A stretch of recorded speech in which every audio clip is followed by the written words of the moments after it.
আমি বাংলাদেশের প্রথম সারির একটা ব্যবসা প্রতিষ্ঠান 1 2 3 হবে, 1 2 3 এর মধ্যে থাকবে এরকম একটা ব্যবসা প্রতিষ্ঠানের মালিকের সাথে, মালিক পক্ষের সাথে একটা মিট ছিল আমার।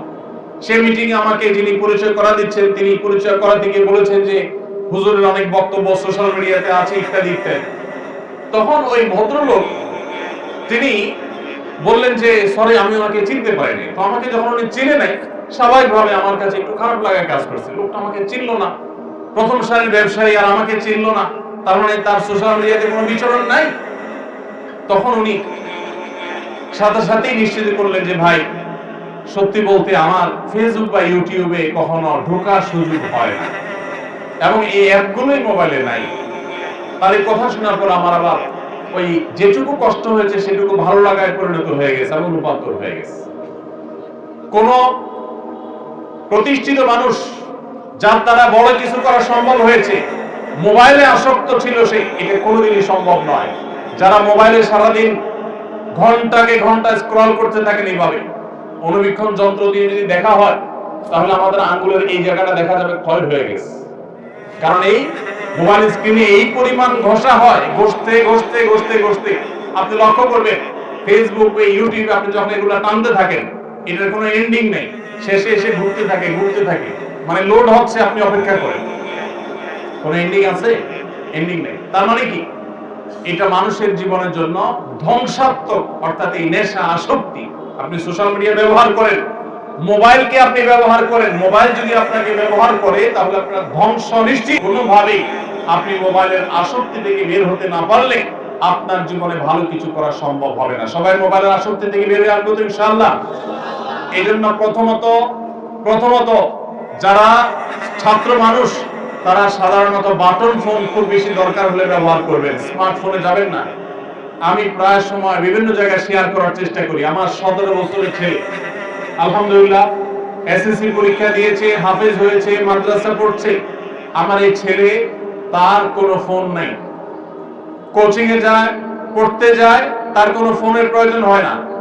অতি সম্প্রতি একটা বাটন ফোন তাকে দেওয়া হয়েছে সীমিত সময়ের জন্য এবং এটাতে সে হ্যাপি, এমন না যে তার মনে কষ্ট আছে, সে নিজেই চায় না তার কোনো ফোন থাকুক, কারণ এই ফোন আমাদের সোনালী জীবনকে ধ্বংস করে দিবে। ভাইরা, আমাদের এই শক্ত সিদ্ধান্ত গ্রহণ করতে হবে, বাটন ফোনে চলে আসতে হবে। আপনি যদি 6 মাস বাটন ফোনে চলে আসতে পারেন দেখবেন ওই আসক্তি থেকে বাঁচা আপনার জন্য সহজ হয়েছে।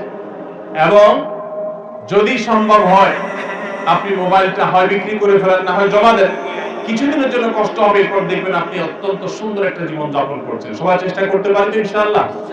আল্লাহ তাআলা আমাদেরকে মোবাইলের মাদকতা থেকে বেঁচে থাকার তৌফিক দান করুন, সোশ্যাল মিডিয়ার মাদকতা থেকে বেঁচে থাকার তৌফিক দান করুন। ভাইরা আমার, তৃতীয় মাদকতা হলো আমাদের যৌবনের যে উচ্ছলতা। এই উচ্ছলতার ফলে অনেকে আমরা মেয়েদের প্রতি আসক্ত হয়ে তাদের সাথে অবৈধ সম্পর্কে লিপ্ত হয়ে যাই।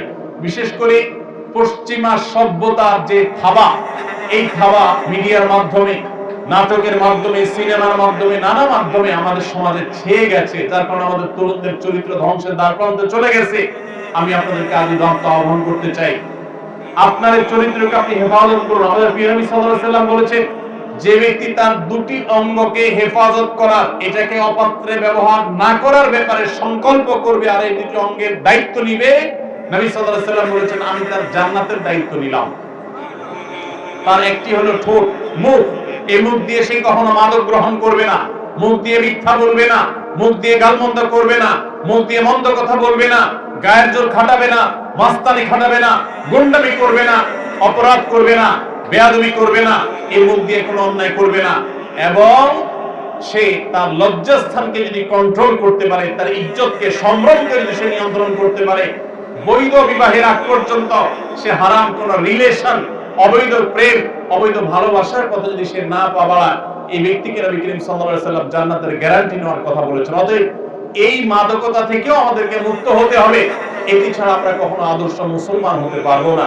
আল্লাহ তাআলা আমাদের সবাইকে সব ধরনের মাদকতা থেকে, সব ধরনের ভয়াবহ খাবার থেকে, সব ধরনের এডিকশন থেকে, সব ধরনের আসক্তি থেকে আমাদের যুব সমাজকে বেঁচে থাকার তৌফিক দান করুন। আমরা সবাই মাদক থেকে দূরে থাকার চেষ্টা করব তো ইনশাআল্লাহ।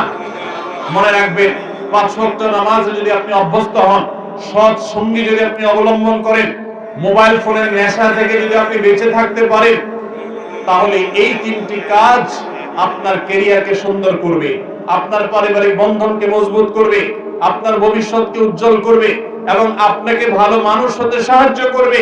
আপনি আদর্শ যুবক হতে পারবেন, আপনি সফল মানুষ হতে পারবেন।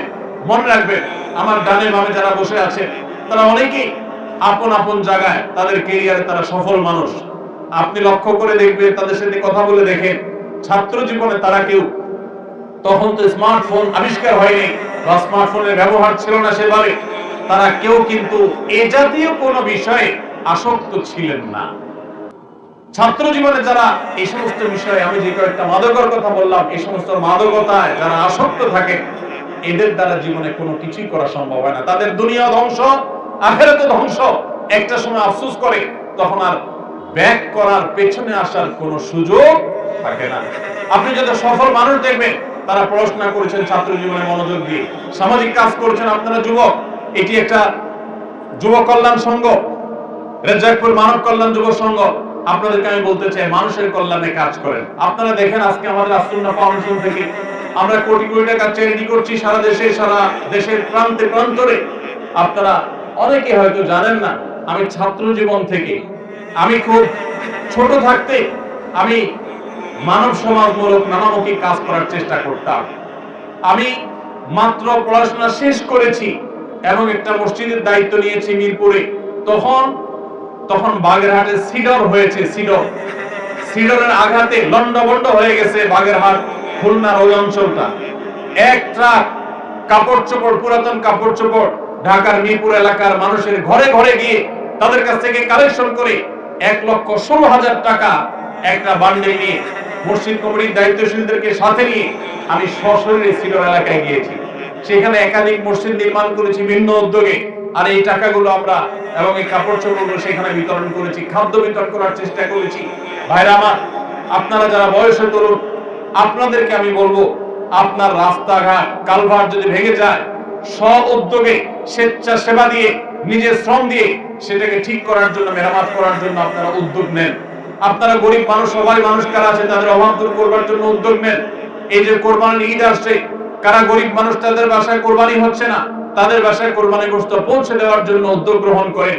আপনারা যখন এরকম সমাজমুখী উদ্যোগ গ্রহণ করবেন, মাদক এবং এই জাতীয় যে সমস্ত অভিশাপ আমাদের সমাজকে চোখ রাঙাচ্ছে, কিশোর গ্যাংয়ের যে অপরাধ চক্র আমাদেরকে চোখ রাঙাচ্ছে, ইনশাআল্লাহ এই অপরাধ ধুয়ে মুছে আমাদের সমাজ থেকে পরিষ্কার হয়ে যাবে। অতএব আপনারা সবাই এই মানবিক এবং সামাজিক কাজগুলো করতে প্রস্তুত আছেন তো ইনশাআল্লাহ? আল্লাহ তাআলা আমাদের সবাইকে মাদককে না বলে কোরআনের পথে, সুন্নাহর পথে, ইসলামের পথে আসার তৌফিক দান করুন। 5 ওয়াক্ত নামাজ সবাই জামাতের সাথে পড়বেন তো ইনশাআল্লাহ? সকল প্রকার খারাপ বন্ধু আজকেই আপনার লিস্ট থেকে ডিলিট করে দিবেন, ঠিক আছে তো ইনশাআল্লাহ? এবং তাতে যত কষ্ট হয় হোক, এক সময় দেখবেন আপনি এটার জন্য অনেক বেশি আনন্দিত হবেন। আল্লাহ তাআলা আমাদের সবাইকে আমলের তৌফিক দান